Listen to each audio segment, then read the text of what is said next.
Selamat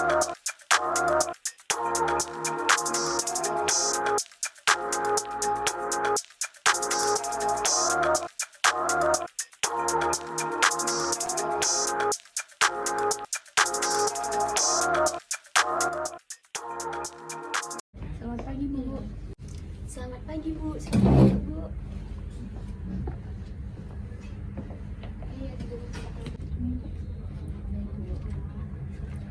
Sebelumnya perkenalkan, Bu, nama saya Putri Faiza sebagai ahli gizi di rumah sakit ini. Nantinya saya akan menanyakan beberapa hal terkait penyakit Ibu. Namun Ibu tenang saja karena data yang Ibu ceritakan akan saya jaga kerahasiaannya, Bu. Baik, Bu.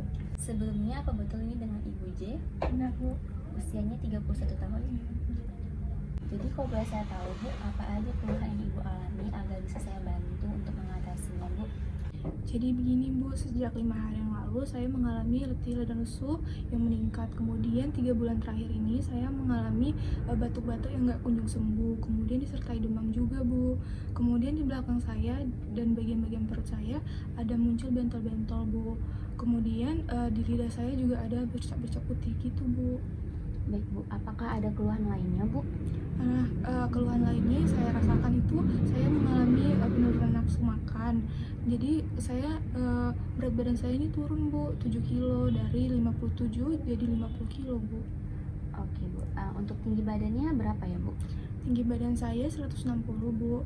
Kalau boleh saya tahu, Bu, untuk aktivitas fisiknya sehari-harinya Ibu bagaimana ya, Bu? Jadi karena saya mengalami letih dan lesu, jadi saya kurang beraktivitas, Bu, dan kemudian saya kalau di kantor suka lembur juga, Bu. Oh, baik, Bu. Berarti Ibu suka lembur juga ya, Bu. Dan untuk kebiasaan makannya sehari-hari bagaimana ya, Bu? Untuk konsumsi nasinya berapa porsi biasanya, Bu? Kalau makan nasi setiap hari saya makannya 1 porsi setiap makan pagi, makan siang, dan makan malam, Bu. Untuk konsumsi lauk hewaninya bagaimana ya, Bu? Kalau untuk konsumsi lauk hewaninya sama, Bu, seperti tadi satu porsi yang dipermakan, Bu.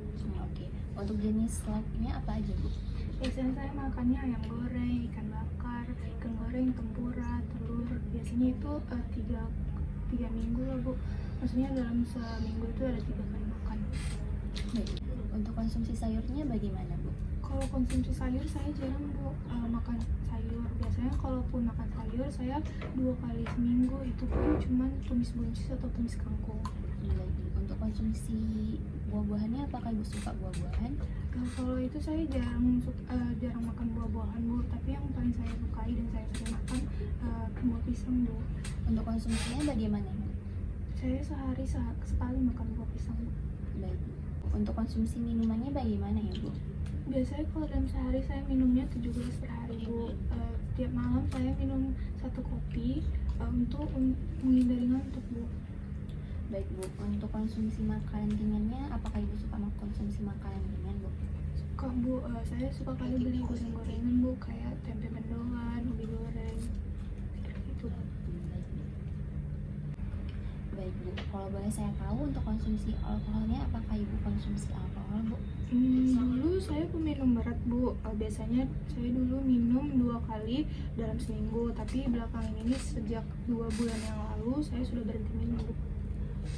Oke, baik, Bu. Jadi setelah kita berbincang-bincang dan saya melakukan penggalian data tentang keluhan Ibu, bagaimana konsumsi makan Ibu, saya mendapatkan ada beberapa data terkait permasalahan Ibu, yaitu yang pertama, jadi berdasarkan hasil pemeriksaan toraks dan ronsen yang telah Ibu lakukan, Ibu ini didiagnosis HIV dengan TB, Bu. Kemudian berdasarkan berat badan dan tinggi badan yang telah Ibu katakan tadi, maka didapatkan hasil IMT Ibu itu 19,5 kg per meter kuadrat, Bu. Nah, dan ini termasuk status gizi normal ya, Bu. Kemudian tadi Ibu juga ada menceritakan beberapa tentang apa saja yang Ibu konsumsi kemarin. Nah, dapat kita lihat, Bu, kalau di sini ini adalah asupan yang Ibu konsumsi kemarin, dan ini adalah kebutuhan yang seharusnya Ibu penuhi. Dan berdasarkan data tersebut dapat kita lihat bahwa asupan yang Ibu konsumsi energinya itu adalah 73% dari kebutuhan, untuk proteinnya itu 78% dari kebutuhan, untuk lemaknya 88% dari kebutuhan, dan karbohidratnya 65% dari kebutuhan, Bu. Nah, dapat kita lihat di sini untuk konsumsi yang kurang ada energi, protein, dan karbohidrat, Bu. Dan kemudian Ibu tadi juga mengeluh penurunan berat badan.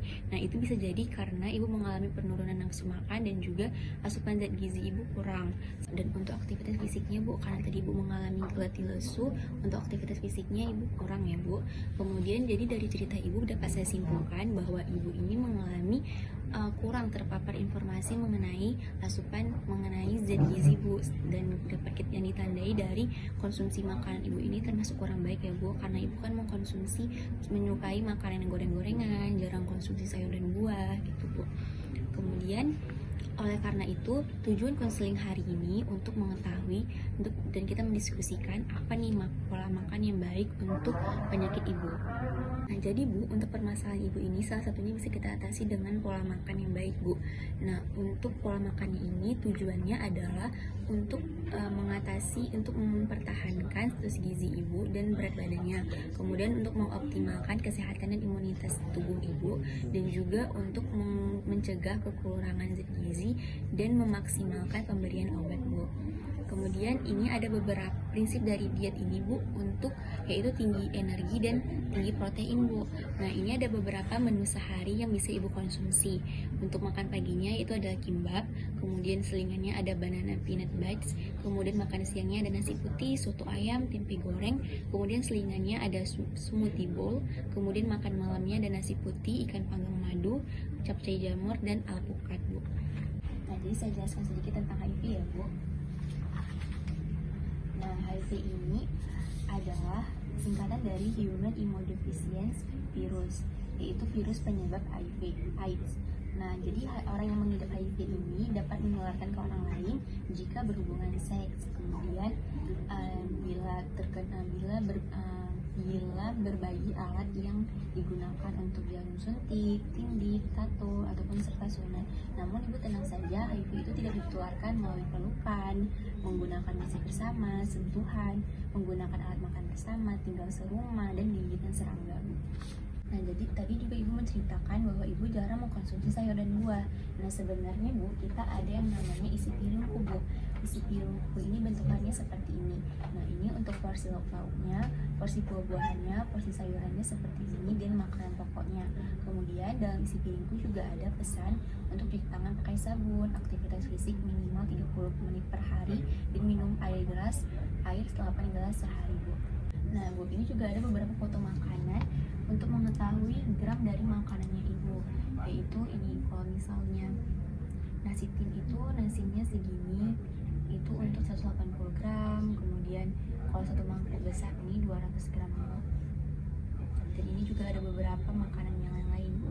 Ada satu centong nasi besar ini yaitu 50 gram, untuk plastik ini 60 gram, untuk centong kayu seperti ini 70 gram, dan sendok makan ini satu sendok makan 15 gram bu. Kemudian bu, dari cerita ibu tadi, ibu juga mengeluh bahwa ibu jarang berolahraga. Nah, saran dari saya bu, ibu bisa berolahraga ketika di kantor, misalnya memilih untuk naik tangga dibandingkan lift, dan juga ketika ibu lelah di depan komputer karena duduk lama, ibu bisa melakukan peregangan dalam keadaan duduk.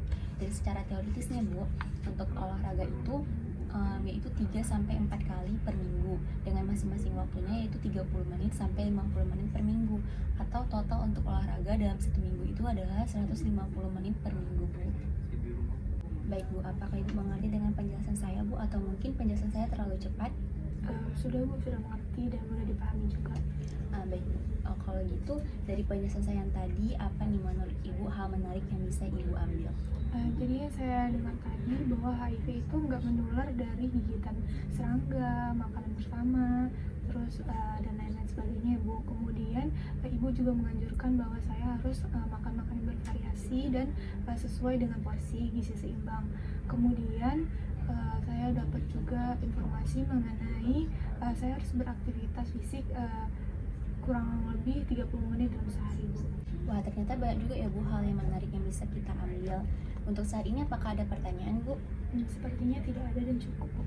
Baik bu, jika tidak ada pertanyaan, izinkan saya untuk menutup sesi konseling hari ini ya bu. Dan semoga ibu nanti bisa menjalani pola makan seperti yang telah kita diskusikan tadi ya bu. Dan jika tidak ada pertanyaan ataupun mungkin nantinya ibu ada pertanyaan, ibu bisa menghubungi saya ke nomor ini bu. Baik bu, terima kasih untuk hari ini ya bu. pagi Bu. Selamat pagi, Bu.